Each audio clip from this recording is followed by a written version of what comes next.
एक युवती का ऐसा जुनून कि सीए की पढ़ाई छोड़कर चली गई संन्यास की ओर और सरकार से कर दी शिक्षा नीति में बड़े बदलाव की मांग।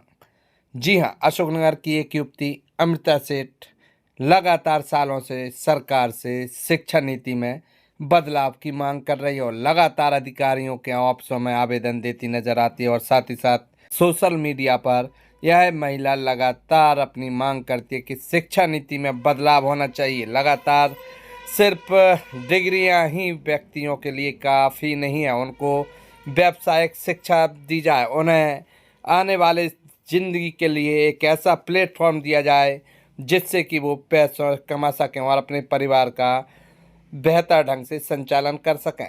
इस पूरी जुनून और इस सरकार से जो मांग है, इसको लेकर स्वदेश समाचार ने अमृता सेठ से बात की। देखिए क्या बोली यह युवती। सरकार से कर डाली एक बड़ी मांग।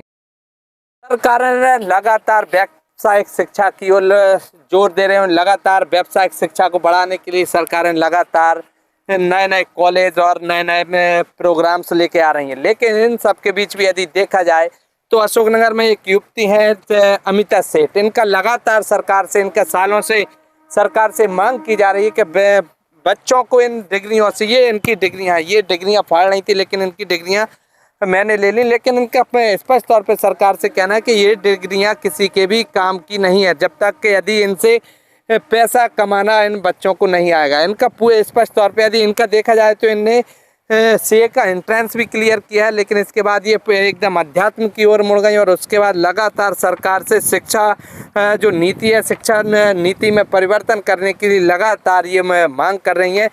अमिता जी, सरकार से आप क्या कहना चाहती हैं और आखिर आप ये पूरा टर्न इस जिंदगी में आया कैसे? मैं सरकार से बदलाव चाहती हूँ शिक्षा नीति में, क्योंकि ये जो पढ़ाई लिखाई है इसके द्वारा हम पैसे नहीं कमा पा रही है। हमारे पास जो बीकॉम वगैरह की डिग्री है, बच्चे इतने सारे जो नेहरू डिग्री कॉलेज है, इधर पर जितने भी कॉलेज हैं सब में पढ़ाई कर रहे हैं। इनके पास बीकॉम की डिग्री है, एलएलबी की डिग्री है, लेकिन इनके पास ज्ञान नहीं है। अपने ही दुकान पर अकाउंटेंट रखते हैं, फिर उस चीज़ों को बैलेंस शीट वगैरह बनवाने के लिए दुकान की, तो इनके पास ज्ञान नहीं है। केवल ये लोग क्या करते हैं, एग्जाम के एक दिन पहले 20 प्रश्न, जो 20 प्रश्न वाली जो किताब आती है उसको लेके आ जाते हैं, एक दिन पढ़ते हैं और वही उसमें रात में पढ़ते हैं, सुबह एग्जाम दे देते हैं और बस पास हो जाते हैं। उनके पास डिग्रियां होती हैं और फिर ये कहते हैं कि अब हम जॉब कहाँ पे करें। उन्हीं स्कूलों में, जिन स्कूल में पढ़े हैं, लाखों रुपए इनमें इन्वेस्ट किए हैं, उन्हीं स्कूलों में जाते हैं 2-2 3-3 हज़ार की नौकरियों के लिए। 2-2 3-3 हज़ार की नौकरियों में घर नहीं चलते हैं, परेशान होते हैं। इतने सालों बचपन से बच्चा पढ़ रहा है, नर्सरी, KG1 KG2 फर्स्ट से 12 तक, और उसके बाद कॉलेजों में, ऐसे करके उसको कम से कम 15 से 20 साल स्कूलों में उसने इन्वेस्ट करे। उसके पास डिग्रियां हैं लेकिन उसके पास ज्ञान कुछ भी नहीं है। एक क्लास में पढ़ते हैं, दूसरी क्लास में भूल जाते हैं। रटंत विद्या फलंती नाही, रटी हुई विद्या किसी काम में नहीं आती। ये जो प्रश्न उत्तर पढ़ाते हैं, एक क्लास में पढ़ लेते हैं, दूसरी क्लास में भूल जाते हैं। अब ये बताओ कि अभी आता क्या है आपको? अगर कोई बच्चा आता है जॉब के लिए, तो जॉब करने के लिए उसको काम क्या आता है? उसको काम ही कुछ नहीं आता है, केवल उसके पास डिग्रियां हैं। उसको अगर ये कह दो बैलेंस शीट बना, तो उसको बैलेंस शीट करनी नहीं आएगी। प्रॉफिट एंड लॉस है तो उसको वो भी नहीं आएगा। उसको पता ही नहीं होता कि करना क्या है, केवल उसके पास डिग्रियां होती हैं, वो डिग्रियां पास करता रहता है, कॉलेजों में पहुंच जाता है, आगे हायर स्टडीज भी ये सोच रहा है कि अब हमें काम क्या मिलेगा। अब बीकॉम। आखिर आप सरकार से मांग क्या करना चाहते हैं? सरकार से मैं सरकार से मांग ये करना चाहती हूँ, जितनी भी ये शिक्षा नीति है इसको पूरा बदल दिया जाए। और बदलने के बाद करना क्या चाहिए, तो मैंने 6 पॉइंट रेडी किए हैं। 6 पॉइंट में पहला पॉइंट ये है कि जो पढ़ाई लिखाई है वो मातृभाषा में कराई जाए, क्योंकि जो पढ़ाई लिखाई अगर हम मातृभाषा में करेंगे तो हम जल्दी विषयों को समझ सकते हैं। अंग्रेजी भाषा को सीखने में बहुत समय बर्बाद होता है। मैं जानती हूँ कि आजकल की जरूरत है अंग्रेजी सीखिए, लेकिन पहले हिंदी सीखो। अगर हिंदी से, जैसे मान लीजिए आपको कुछ भी चीज सीखनी है तो उसमें टाइम वेस्ट मत करो, इंग्लिश में सीख के। महात्मा गांधी कहते हैं कि जो ज्ञान हम ले रहे हैं, अगर हम अंग्रेजी में ले रहे हैं तो उससे 6 से 7 साल अधिक बर्बाद होते हैं। मैं कहती हूँ 15 साल बर्बाद हो रहे हैं। ये जो पढ़ाई लिखाई स्कूलों में हो रही है ना, इतने साल अंग्रेजी में, इसको 2 से 3 साल में कंप्लीट करा देनी चाहिए। हमें पैसे कमाने के लिए कुछ काम आना चाहिए। ये पढ़ाई लिखाई डिग्रियों से पैसे नहीं कमा सकते। कोई भी काम, जैसे मान लीजिए एक पत्रकार है तो पत्रकार को वीडियो बनानी आनी चाहिए, एडिटिंग करनी आनी चाहिए, उनको इंटरव्यू लेना आना चाहिए, काम आने चाहिए। इसके द्वारा पैसे कमाए जाते हैं। इनकी डिग्रियों का क्या करेंगे? टीचर है, टीचर को पढ़ाना आना चाहिए, उसके पास ज्ञान होना चाहिए। जैसे मान लीजिए 6, 7, 8 3 क्लासों में संस्कृत पढ़ाई आपने बच्चे को, कौन सा बच्चा जो है कि उसको संस्कृत बोलनी आती हो, पढ़नी आती हो, संस्कृत में वार्तालाप करनी आती हो, ये लैंग्वेज है, वो केवल क्लास पास करने के लिए संस्कृत एक सब्जेक्ट डाल दिया गया है। इसको सब्जेक्ट के तौर पर ना पढ़ा के इसको ज्ञान के लिए पढ़ाया जाए कि संस्कृत से वो क्या सीख रहा है वो उसको रोज के उपयोग में ला सके। साथ में चीज़ों को, हर एक चीज़ को प्रैक्टिकल तरीके से पढ़ाया जाए। जैसे मान लीजिए बच्चे हैं 12 पास हो जाते हैं, इतने साल वो 6 से लेकर 12 तक पढ़ते हैं, उन्होंने बायो सब्जेक्ट पढ़ा। अब बायो सब्जेक्ट पढ़ा, उसके बाद भी उनको ये नहीं पता कि अगर कोई बीमार हो गया तो कौन सी दवाई देनी है, किसी को बुखार हो गया, किसी का बीपी बढ़ रहा है, उनको कुछ भी नहीं पता होता, केवल उन्होंने क्लास पास की होती है। इसके बाद डिग्रियों के लिए ना पढ़ा जाए, ज्ञान के लिए पढ़ा जाए। जो हम पढ़ रहे हैं, बच्चे ये सोच रहे हैं बस हमें क्लास पास करनी है, बस हमारी क्लास पास हो जाए। ये सिस्टम नहीं है, क्लास पास नहीं करनी, वो बस ये और उन लोगों को लिखना नहीं आता। केवल हमारे क्या काम में आता है, हमने जो स्कूल में पढ़ा, जैसे राम एक अच्छा बच्चा है, ये पूरा सेंटेंस है। इस वाक्य को शुद्ध रूप से पढ़ना, लिखना और बोलना आना चाहिए, तो केवल इतना ही काम में आना है। और इतने सारे लग गए इतनी सी चीज सिखाने में, चाहे हिंदी हो चाहे इंग्लिश हो, मैं केवल लैंग्वेजेस सीखनी थी। और ये समय बर्बाद हो रहा है स्कूल में। पैसे ऐसे नहीं कमाए जा सकते। पैसे कमाने के लिए 64 कलाएं जो हैं वो आनी चाहिए। 64 कलाओं में से कुछ अच्छी कलाओं में जो आपके अंदर खूबियां हो वो सीखो आप, जिसके द्वारा पैसे कमा सको। अब हम देखते हैं मार्केट में जैसे पैसे कमाने के लिए कोई गाना गा के पैसे कमा रहा है, कोई डांस करके पैसे कमा रहा है, कोई वीडियो बना के पैसे कमा रहा है, कोई अच्छा खाना बना के वीडियो बना रहा है, खाना बेच के वीडियो बना रहा है। तो वैरायटी ऑफ जो काम है, गद्दे बना रहे हैं, फर्नीचर अप्लाई कर रहे हैं हमें पैसे कमाने के लिए। अब लोग परेशान होते हैं, जो युवा पीढ़ी है वो ये सोच रही है पैसे कैसे कमाएं। तो उसके 2 तरीके हैं पैसे कमाने के। पहला तरीका ये है कि आपके पास पैसे हो, 15,000 रुपए हो तो आप उसको इन्वेस्ट करें, कुछ चीजें खरीद के लाएं और 20,000 में बेच दें तो 5,000 का प्रॉफिट होगा। अगर आपके पास पैसे नहीं है तो आप पैसे कैसे कमाओगे? आपके अंदर कुछ कला आनी चाहिए।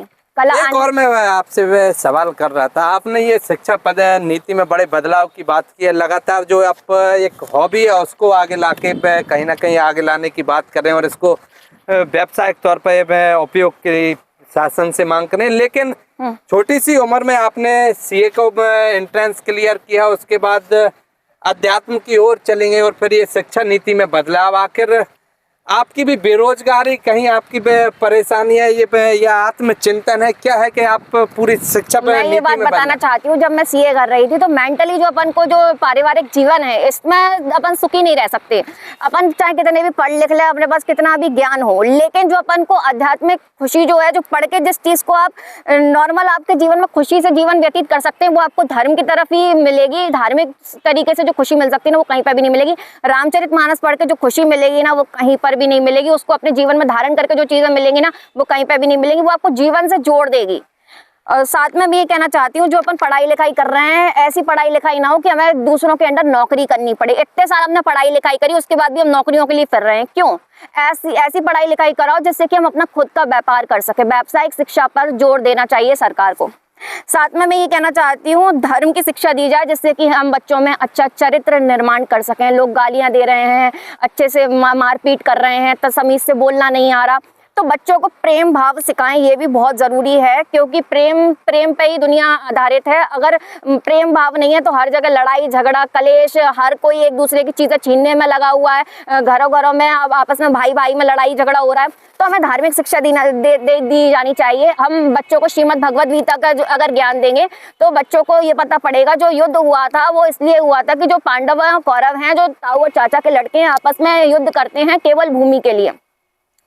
तो इन लोगों में ईर्ष्या थी। जो षट विकार हैं, काम, क्रोध, लोभ, ईर्ष्या, ये सारी चीजें जाएं शरीर के अंदर से, तभी वो अच्छे से अपना जीवन, आगे गृहस्थ जीवन भी अच्छे से व्यतीत कर पाएंगे। ये अमृता सेठन का स्पष्ट तौर पे कहना है कि व्यावसायिक शिक्षा होना चाहिए। लोगों को अपनी जो हॉबी है उनका उपयोग करके आना, अपने हॉबी के अनुसार जो अपनी जीवन है उसमें पैसे सबसे मूल इनका उद्देश्य और सरकार से मांगे कि व्यावसायिक शिक्षा का लगातार इस शिक्षा नीति में उपयोग किया जाए और आने वाले दिनों में शिक्षा जो नीति है उसमें पूरी तरह से बदलाव करके लोगों को एक सिर्फ और सिर्फ व्यावसायिक शिक्षा नीति से जोड़ा जाए। लेकिन आखिरी मेरा एक सवाल है कि आखिर आपने सीए का एंट्रेंस दिया, उसके बाद कोई नौकरी नहीं ढूंढी, कहीं क्या था पूरा? आखिर मैं ये सोचती हूँ कि मुझे कोई नौकरी नहीं करनी है। मैं किसी के अंडर नौकरी नहीं कर सकती, मैं किसी के अंडर काम नहीं कर सकती। मैं अपना खुद का व्यापार करना चाहती हूँ और मैं व्यापार भी नहीं करना चाहती। मैं ऐसा काम करना चाहती हूँ जिससे लोगों का जीवन बदले, और बदल रहा है वो धर्म के द्वारा, कथाओं के द्वारा। मैं कथावाचक बनना चाहती हूँ। मैं लोगों के लिए सही जीवन हो उनका, ऐसा काम करना चाहती हूँ जिससे वो अपने जीवन में खुशी से जी सकें।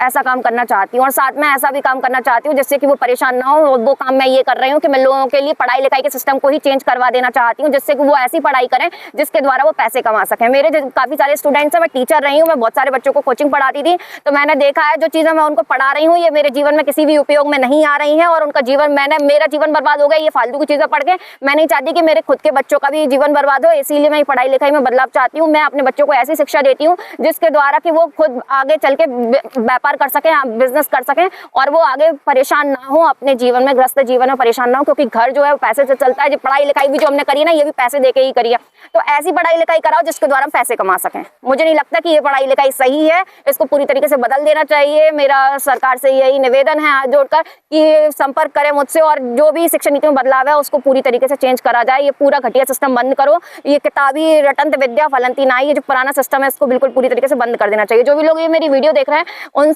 उन तक मैं ये बात पहुंचाना चाहती हूँ कि आप लोग केवल ज्ञान के लिए पढ़ो, डिग्रियों के लिए मत पढ़ो, क्योंकि डिग्रियां एक तरफ रखी रह जाएंगी। आप एक आत्मा हो, जब मरोगे तो अपने साथ डिग्रियां लेके नहीं जाओगे, लेकिन जो ज्ञान है वो आपका अगले जन्म में भी कंटिन्यू होगा। राधे राधे। ये थी अमृता सेठ, इनका स्पष्ट तौर पे कहना है कि कहीं ना कहीं पूरी तरह से शिक्षा नीति को बदल देना चाहिए और सिर्फ ज्ञान और जो व्यावसायिक शिक्षा है उस पर ही सरकार को काम करना चाहिए। लेकिन अब देखना होगा कि एक छोटे से जिले अशोकनगर से ये एक पूरी शिक्षा नीति को बदलने की बात जो इनने कही है इस पर सरकार कभी विचार करती है, फिर सिर्फ ये अशोकनगर तक इनकी लड़ाई इसी तरह सालों से जो जारी है वो आगे भी जारी रहेगी।